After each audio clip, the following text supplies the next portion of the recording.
All right. Hello, SKFLers. As you can see, I've got one of the greatest owners in SKFL history, Ian Shafer. He has three titles in a Come row, two on. titles in a row. What do you got right now? Two in a row, but who's counting? I mean, I don't know. Casey Taggart counting. I know that. Well, I wanted to bring Ian today, not necessarily to talk directly about what's going on in 2020, although we will get to that, but we wanted to break down one of the most important trades in SKFL history. Prior to the start of the 2018 season, I believe, Ian offered me Melvin Gordon for Patrick Yep. Mahomes. And at that point, Patrick Mahomes had started one game. He had looked pretty good in the preseason, but didn't look like he was going to be the superstar he actually became. And I had a pretty good team in 2018. That was the formula for 09 year that we put up on Wade week 4. We actually beat Ian later that year during that great Chiefs Rams game. I had a pretty good team. Oh man, that was a close game too. I remember that. Yeah, it was like 289 to 284 or something. Yeah, it was.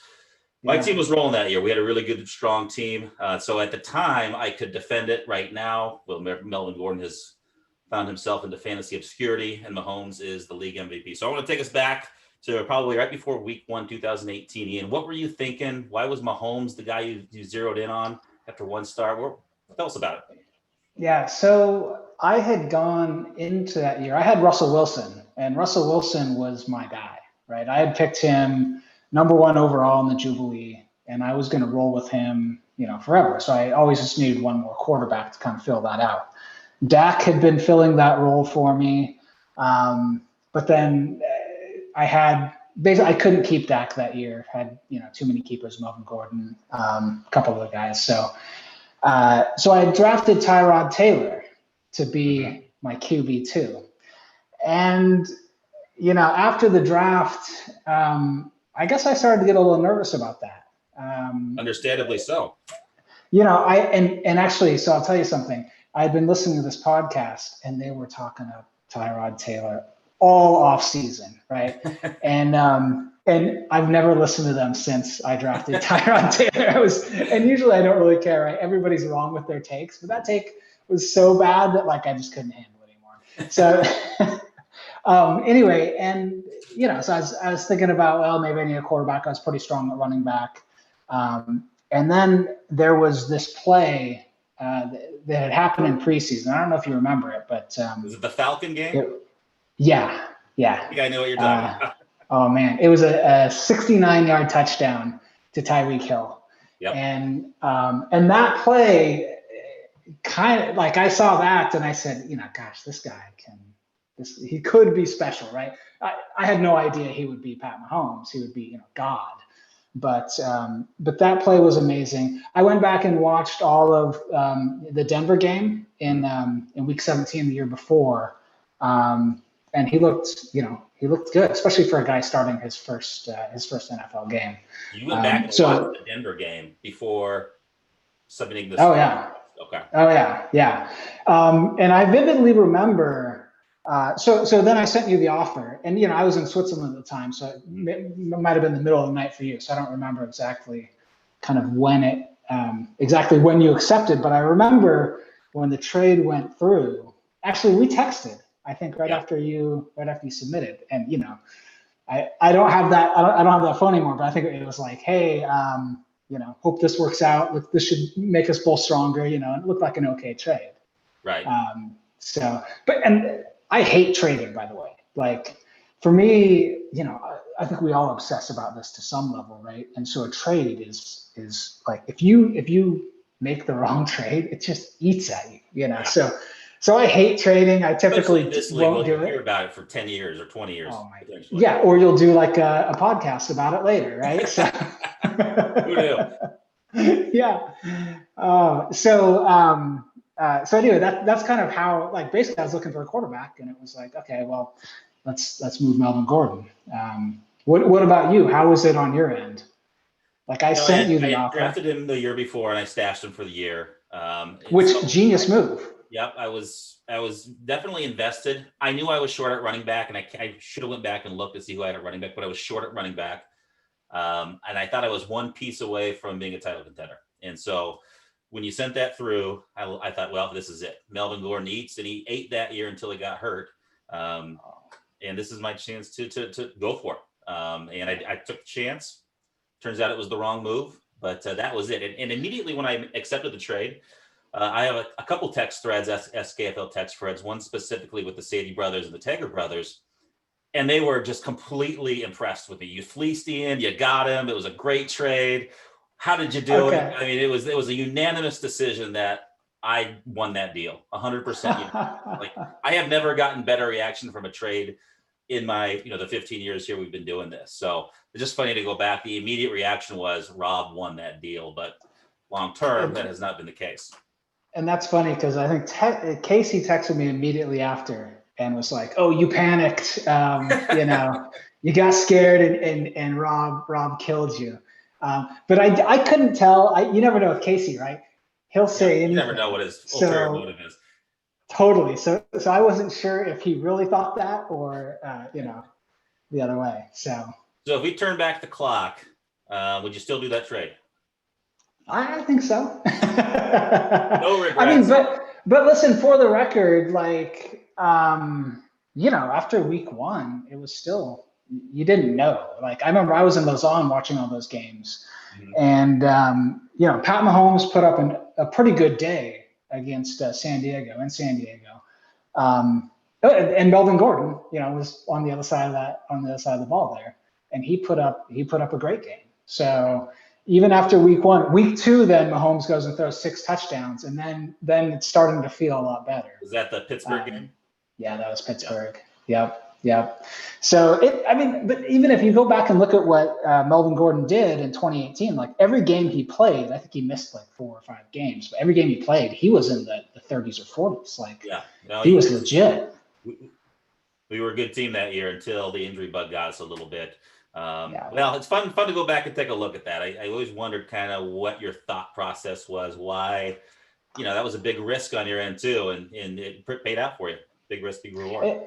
It was. And I mean, another part of it is like, you're kind of looking at in fantasy and maybe SKFL even more, you need like stars, you need guys who are just going to who can put up a 60 any week. And there's very few running backs who can do that, and there's quarterbacks who can. And so, like, if the problem is there's a lot of fool's gold quarterbacks, so it's hard to know when to pull the trigger on a trade like that. But it worked out. It worked out. I wish I could say I knew it would, but I can't say that. Well, you make a great point about having stars, because I have found, and we'll talk about 2020 a little bit here, but I'm thinking about my team this year, and it very much run of the mill so far. I don't have a guy who can get me 60 right now, especially with Michael Thomas. Yeah. I just don't. And without that, you can get to the playoffs, but I can't consistently beat good teams that way. So, and that's a great point. You got to have stars. And I have Michael Thomas now. Will he come back? Will Breeze be able to throw him the ball? I'm worried about that big time. Injuries have been tough. Been tough all around the league. But the other thing about 2018 that's amazing is on your roster, you rostered Lamar Jackson, Patrick Mahomes, and Russell Wilson as your quarterbacks. Is that the best 3 quarterbacks anybody has ever had at the same time, you think? And I couldn't keep Dak that year either. An embarrassment of riches. Yeah, so when Lamar Jackson came out, I don't follow college football at all. Right. So I don't know about these guys until, like, I'll start paying attention to them like in February, March, leading up to the draft. Mm-hmm. And I got super excited about Lamar Jackson. Like hold on. Yeah, you're right. 1 second. My computer shut down for a second. Okay. So I had been, I got super excited about Lamar Jackson. People were saying, "Oh, he's the next Michael Vick coming out." And so basically I'd said, going into the SKFL draft, I have to leave with Lamar Jackson. Like, that was priority. That was really kind of priority number 1. Now, I didn't want to take him too early, of course. Jeff still probably thinks I took him too early based on his reaction. One of the all-time great draft reactions to he was just giving you the business. That whole draft, the whole rest of the draft. And it was brutal. It was brutal for me because I think that was probably, I don't know, 2 a.m. or something my time, because I did that draft in Switzerland. And so I was just sitting on my couch, and you know what a remote draft is like. Those things are the Tough. worst. Yeah. You know, I mean, you can't really hear what everyone's saying. And so you can't even really read the room. Like that's one big advantage, like big disadvantage you have when you're remote is you don't, it's hard to read the room to try and figure out where guys are going to go. Anyway, so Lamar Jackson was a definite must-have on my team. Took him. Jeff not impressed, but I would say the rest is history. But like in that year, in 2018, I ended up dropping him. I think he spent some time on the hated IAC roster. Did he really? I did not know this. He did. He did. Yeah, interesting. And then he was dropped again, and then I picked him up. He might have been dropped multiple times. I forget, but it was at least once he spent some time on Casey's squad. Then, of course, I think it was like their bye was around week 8, and then Flacco goes out with a hip injury, which I actually he's old enough. He probably had some issue, but like I don't know, it's kind of suspect. So interesting. Well, I know I'm a big college football fan, and I was not a fan of Lamar coming out of college. I just didn't think he was accurate enough to be in the NFL. Yeah. But I'm still not sure he is that accurate, but he's just so freaking athletic that he can get away with it. And they've designed such a good offense around him there too. Oh, it's amazing. Well, and yeah, so you look at, it was preseason his rookie year when they were playing the Giants. And I remember I was watching all of his preseason games. And when he ran in a touchdown, it was just like a 12-yard run, but you could see the athleticism there. And like, it wasn't much, but you could tell like there's no one else in the NFL who can do that. And actually that freaked me out because I said, I'm gonna have to draft him like in round 9 now, like people are gonna be seeing this. Now, I don't know if anyone is actually paying attention to that, but that definitely pushed me along as well. But also the offense, I mean, when they brought in Greg Roman, that Greg Roman made Colin Kaepernick a star. He made Tyrod Taylor a star in Buffalo. So, he's the guy you want. And I was actually really happy that Greg Roman stuck around this year. Like they kept all their coordinators in Baltimore. So yeah, a lot of continuity is good for a quarterback. Yeah. Okay, so let's say Commissioner Tager tomorrow introduces a rule starting next year that can only keep one quarterback. Which one would you be more likely to keep? Would you keep Lamar or would you keep Pat? First of all, I call bullshit on the crappy commissioners in this league. We need to fix this ASAP. Okay, but if we did make that rule, well, I'll tell you what, I'm in one other league this year, and I ended up drafting a quarterback in the 2nd round. Both Lamar and Mahomes were there, and I surprised myself when I took Lamar over Mahomes this year. Rushing yards, huh? You like those rushing yards? Yeah, but I think, if we're talking keepers SKFL, I go Mahomes. Like Mahomes is going to be doing this for at least another 10 years. So Lamar, his window could be shorter, right? Like the running quarterbacks, after age 30, who knows? So I can see Lamar developing into more of a pocket passer, kind of Russell Wilson style. Although no one will ever be Russell Wilson. He's amazing. Yeah, he's the man. But I think you go Mahomes because he also has Andy Reid, and like it's just you can't beat that situation. So okay. Well, from a 2020 perspective, off to a pretty good start. You had the CMC injury. Though. What's your reaction to Christian McCaffrey going down here for a month plus? It's brutal, man. Listen, I lost Mahomes last year for 2 or 3 games. I thought it was going to be more. That was scary. You always know injuries are going to be coming, but CMC is,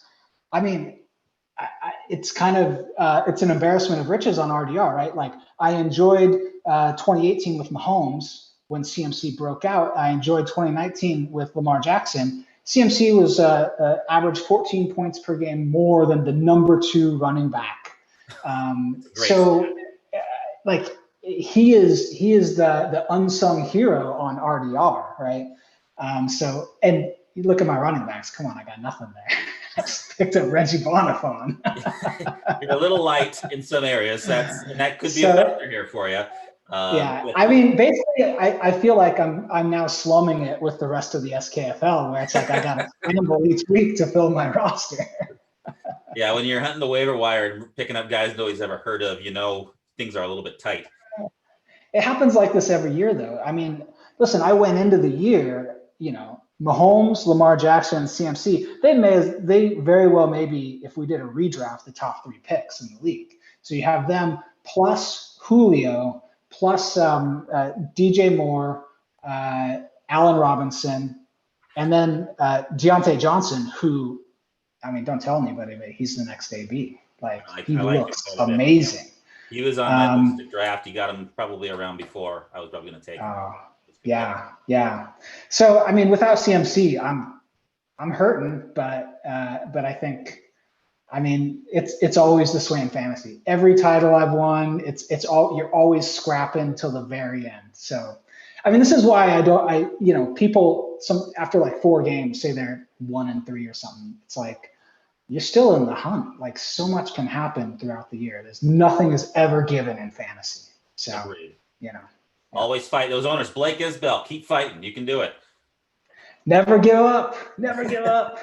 Especially in this league. Well, so just any early reactions to 2020, what you've seen right now. Casey's 0-2, but he has the highest point total. Kenny's seen obviously a rough start with some injuries. Yeah. Me and Shafer. Casey, I mean, has this ever happened? The high score after 2 weeks and no wins, like, that's brutal. That's the Carl for you. I've done that research. I am not one, so I did not do that. Well, I'd be hard pressed. We'll get there. It'd be hard for me to believe that that's ever happened before. I know. So, I mean, that's actually pretty rough for Casey, because the thing, in the SKFL, you're always going for that first round bye. If you get that first round bye, you're just about to this championship game. So that could actually come out to play a role here. I have a feeling that the Carl, at least, it's going to be a dogfight all the way to the end. And actually, if I'm a betting man right now, I don't know if I'm betting on RDR, because week 13, I'm missing DJ Moore and CMC. So, and we're playing 2 games there. So that freaks me out. So that's one big takeaway right now with losing CMC right now. It's going to be a dogfight for the rest of the year.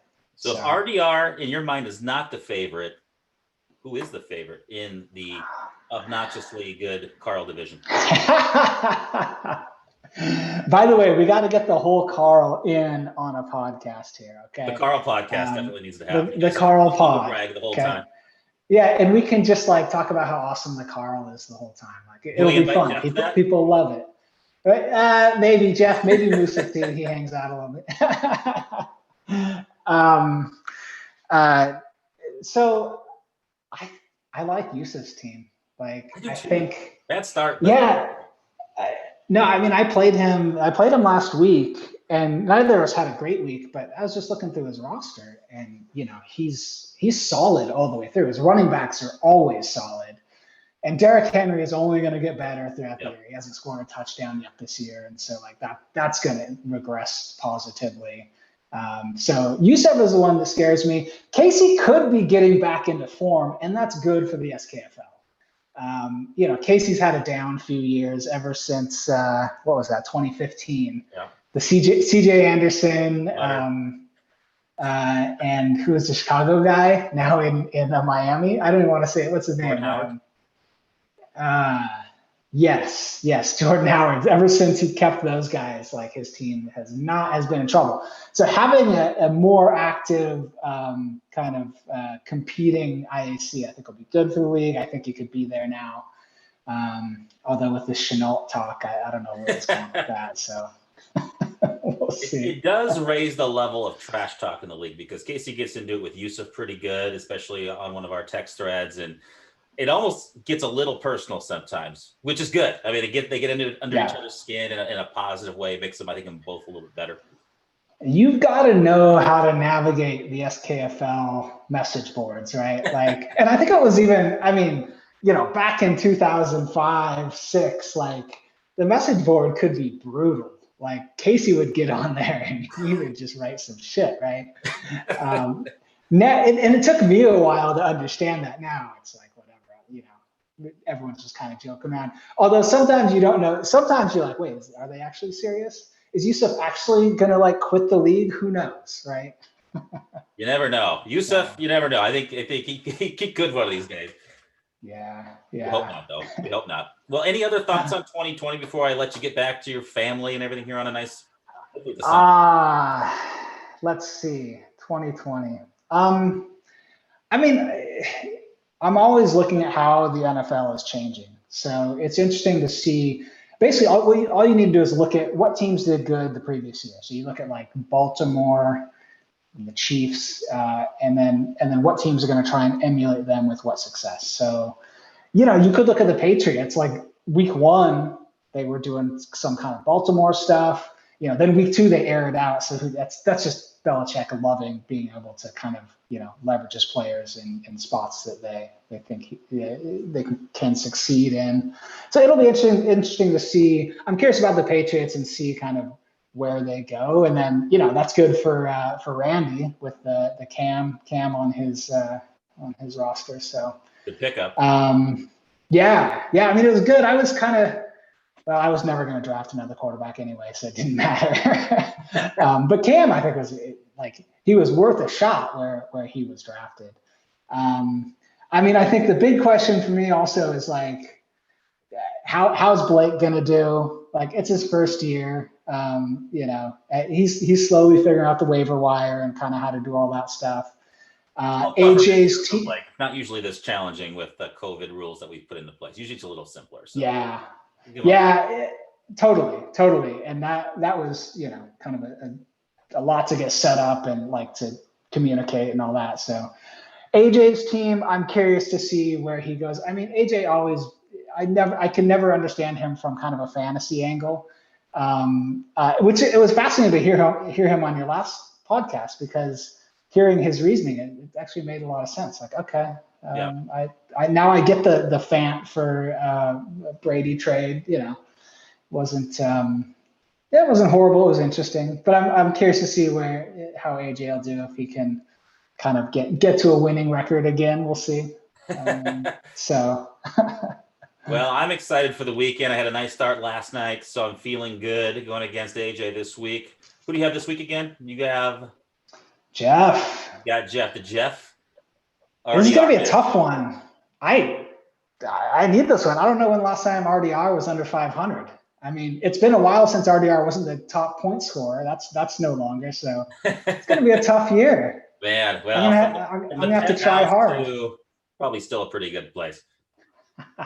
We'll see. I mean, the thing about fantasy is that there is, like I said, there's no guarantees. I mean, in 2007, when Brady put up his amazing year, I made it to the semifinals.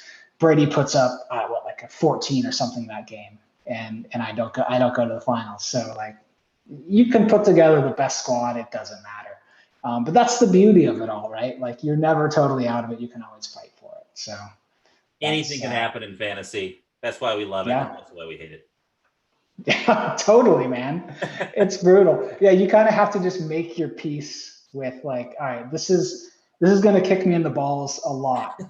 Hopefully less than like. Hopefully, I get some good feelings out of it too. One last question before I let you go. Stella, is she cool with the fantasy stuff, or does she think you're a huge nerd? I think she loves it. Yeah. I mean, she doesn't know much about it. She doesn't have a big fantasy knowledge, but like on it. So I play fantasy. Like I love the competition, and I love kind of the group of guys we got in the SKFL, right? So like if we didn't have that, I wouldn't see you guys mostly, right? So. And Stella knows that like that's important in anybody's life, right? So she's like amazingly supportive when I'm like, hey, I'm going down to Casey's all day today to watch football on a Sunday. Have fun So yeah, totally. So she's totally supportive. It's nice to have that. So we'll see how long it's lasted 15 years, so it'll probably keep up. We'll see. Well, thanks. It was nice to catch up before we went live today. It's good to see your face and talk with you. I'm glad you're healthy. Glad you're back in the States. And yeah, man. I'll be back in Seattle so much soon, and hopefully we can connect. Yeah, yeah. Thanks for doing this. I'm always welcome to jump on. Like, love talking fantasy, so especially RDR. So, Perfect. Well, or Carl, you know. I'm gonna try to do like 2 of these a week, so you'll be one of my go-tos. Cool, man. Whenever. All right, brother. Well, have a good weekend. Good luck Sunday against Jeff. All right. Thanks. All right, bye-bye. Later.